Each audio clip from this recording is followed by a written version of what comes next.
Hi again, it's Yoni Zofan, and currently it's Monday, July 1st, which means we are very much in the heart of the summer, getting ready for what's shaping up to be a pretty warm last week or two after it seemed like spring went on for an unusually large amount of time.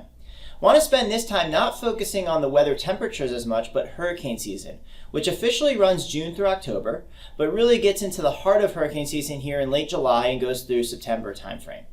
Hurricane season has had a very important impact on natural gas and electricity prices over the years. But what's interesting is how it's changed and evolved over the years.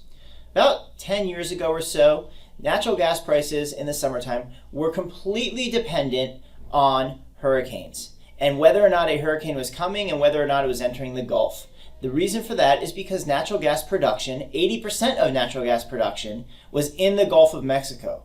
Which means if a hurricane came, those drilling rigs shut down and natural gas production shut down. Now, everything has changed. 80% of natural gas production does not live in the Gulf of Mexico anymore. It resides domestically in Texas, in the shale in Pennsylvania and Ohio, and throughout many parts of the country. But what that means is the impact of hurricanes on the electricity and natural gas markets is completely different.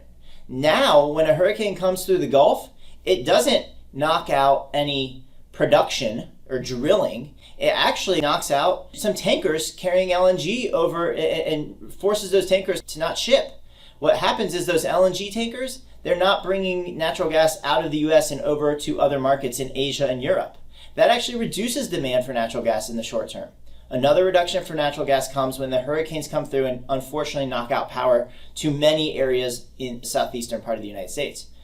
That causes a lack of demand for electricity, which flows through to a lack of demand for natural gas. Both the LNG reduction and the electricity reduction actually means that when a hurricane comes through, it's no longer bullish for natural gas prices. It oftentimes can be bearish for natural gas prices. So it's important to keep in mind over the next couple of months as you're watching hurricane forecasts come through, the impact to natural gas prices and to electricity prices might be the opposite of what you might have expected 10 years ago. Keep that in mind as we keep going and look for an opportunity to lock in fixed prices. They're there right now, and they should be throughout the rest of the summer if things shape up as they are right now. Stay cool out there and enjoy the summer.